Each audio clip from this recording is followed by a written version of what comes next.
Dude, did you see the new Valve hardware that's a-coming? Yeah, pretty exciting, right?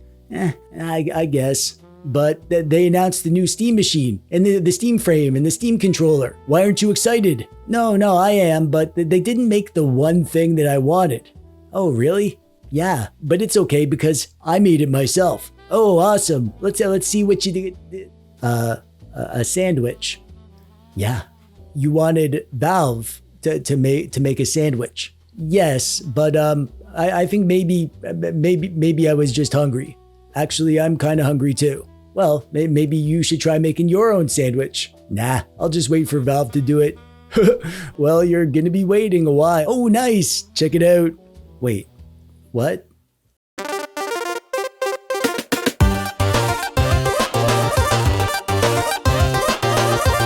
Hey there, how's it going? I'm TechDweeb, welcome. Thanks for clicking on the video today. Look, I'm not usually the guy telling billion-dollar companies what to do. I can barely get my laundry done before my mom threatens to change the Wi-Fi password. I'm sure Valve is full of smart folks who know what they're doing, but they've been goofing up and I'm here to tell them what's what. Because I'm a TechDweeb and I know what's best. For everyone, even you.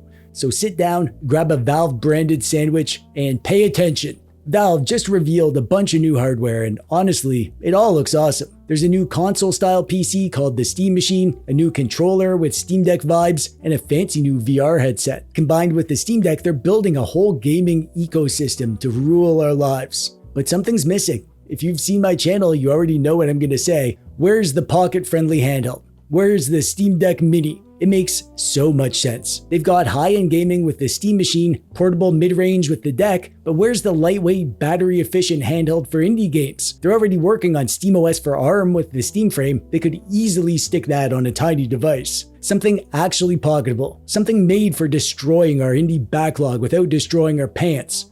I mean the Steam Deck would rip the pocket of your pants. Never mind. Retro gamers know this already. The best handheld is the one you have with you. Lightweight handhelds are perfect for indie games. I'd much rather play Silksong or Megabonk on a featherweight handheld than on a beefy deck or an actual gaming PC. That's Valve's mistake. But luckily for us, we can fix it today. I already made a video about running your Steam games on Android handhelds. There's a link to that below if you want the grand tour. It's never been easier thanks to apps like Gamehub Lite. I've been obsessed with this. I've been gorging myself on my indie game backlog. I've played nothing but indie games lately, except for the Dusty Game Society Game of the Month, of course. These kinds of games belong on these kinds of devices, and Valve didn't build it, so I did. And now I'm gonna show you how to do it too. How to transform any Android handheld into a Steam Deck Mini. Because if Valve ain't gonna doing it, we gots to do's it ourselves. Like I said, I already made a whole video about running Steam games on your handhelds. Go watch that for the full grand tour of this whole shaboozle. But since then, I've tweaked the process and I've streamlined the mini Steam Deck setup. So today's video is gonna be a fresh mini tutorial, a speed run if you will. But seriously, go watch the original if you need any of the juicy details on troubleshooting and chipset quirks and compatibility stuff. I covered a lot in that video. So the plan today is, I'm going to show you how I turned a retro handheld into a dedicated Steam Deck Mini. I mean, sure, it can still run retro games, but I like the idea of picking one device just for Steam stuff and decking it out, pun intended. You'll have your games installed and ready to go, a slick front end that mimics SteamOS with game art and screenshots, and we'll hide all the Android-y stuff so that it feels like a real deal console. That's how I have mine set up, but you can do it however you want. I'm not here to boss you around, especially not about clicking the subscribe button. That's for cool people only, and cool people don't need me to tell them what to click.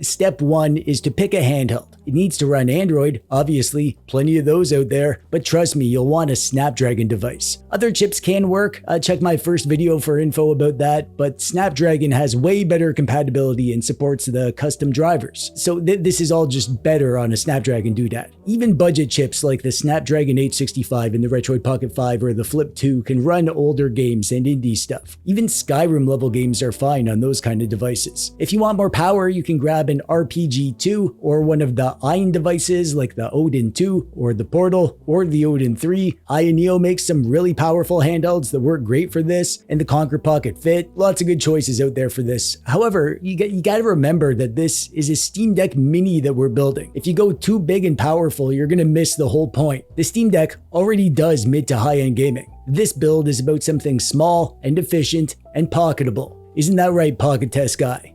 Oh, right. Yeah, we're still looking for a new Pocket Test Guy. I'm starting to regret treating him like the pile of human garbage that he was. I think the RP5 or the RPG2 is ideal for this kind of setup. Small and comfy and pocketable, the screen's still big enough that the in-game text is readable, plus they just look like little baby Steam Decks. I'm using the RPG2 in this video. Mine is the gray version, but the black version looks even more like a little mini Steam Deck. Performance on the G2 is fantastic for the price. This might be the best value out there for a mid-range handheld.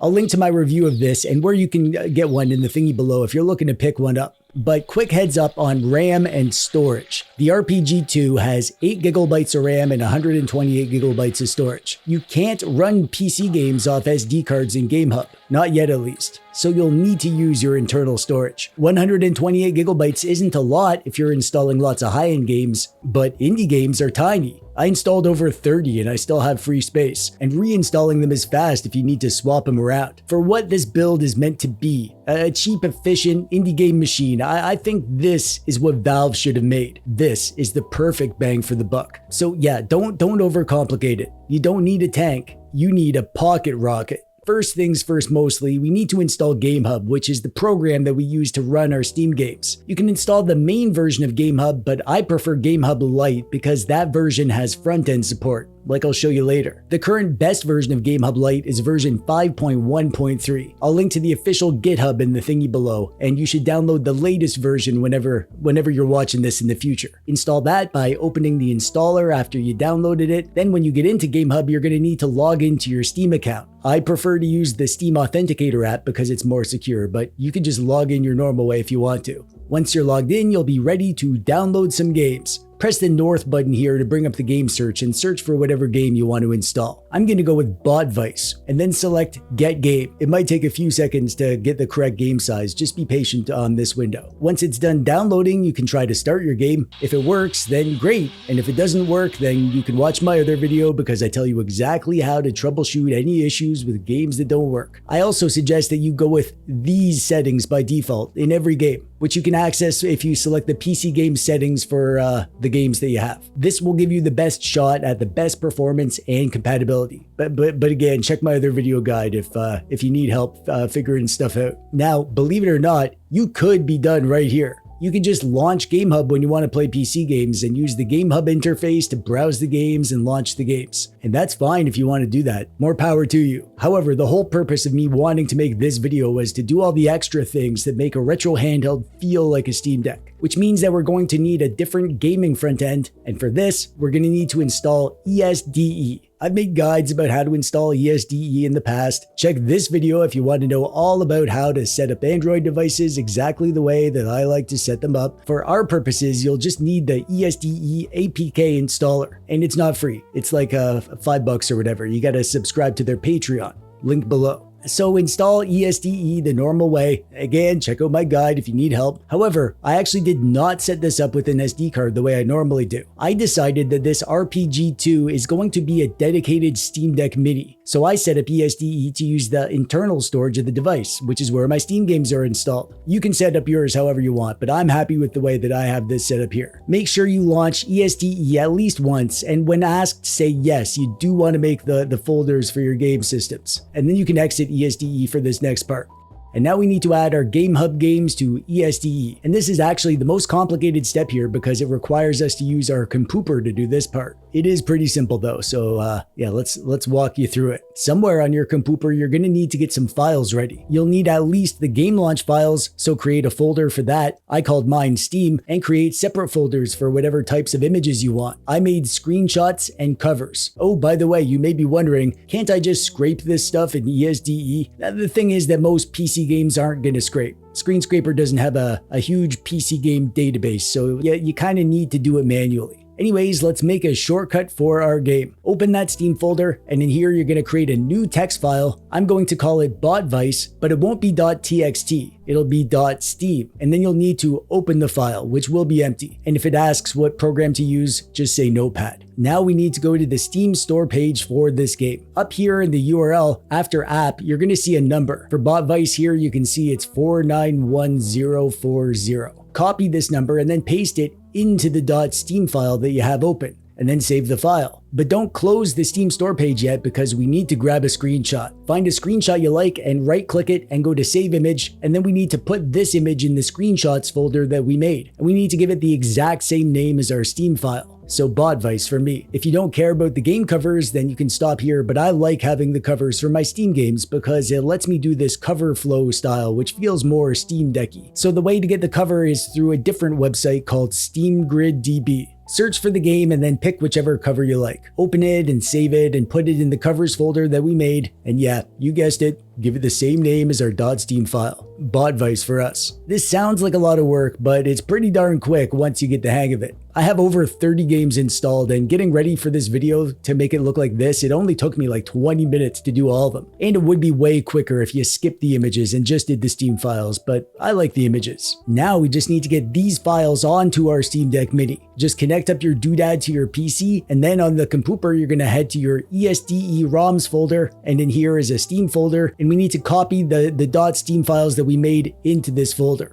And then back out to the root folder of the device and then go to ESDE, and then in here select downloaded media and open the Steam folder, and in here you're going to see screenshots and covers and a few other ones. And you can copy the files for these images that we saved into their respective folders. Once that's done, relaunch ESDE and you should see your game showing up in the Steam section, and they all have names and box art and screenshots. That's looking pretty good if I do say so myself. But this doesn't feel very Steam Decky because on the Steam Deck, the home screen looks like this, where you can sort of flow through your games that you have installed and see their covers or title cards or whatever. You can open the UI settings of ESDE and change the theme variant to carousel, which does work okay on the default theme. This feels a bit more like a Steam console, and you can use the theme downloader to get other themes too. The TechDweeb theme is always a good choice. There's a cover flow style view in my theme that looks pretty spiffy. I love this view personally, however, this also doesn't feel very Steam Decky. The theme that I found that feels the most like a Steam Deck is this one, Immersive Revisited. This one has a lovely cover flow where you can see the game box art nice and big with the name and also this screenshot in the background. And this feels a lot more Steam Decky to me. One more quick thing that helps with this feeling like a Steam Deck is in the UI settings. Change the System on Startup to Valve Steam and change the startup view to Game List. This means that every time ESDE is launched, it'll take you right to your Steam games. You can also use the game importer from the utilities to add any extra apps that you want access to. I just used this to add Gamehub Lite so that I could easily load this up from within ESDE if I want to install new games or change the game settings or whatever. The very last thing that I did as the icing on the cake is to set ESDE as the default Android launcher in the default app section of the Android system settings.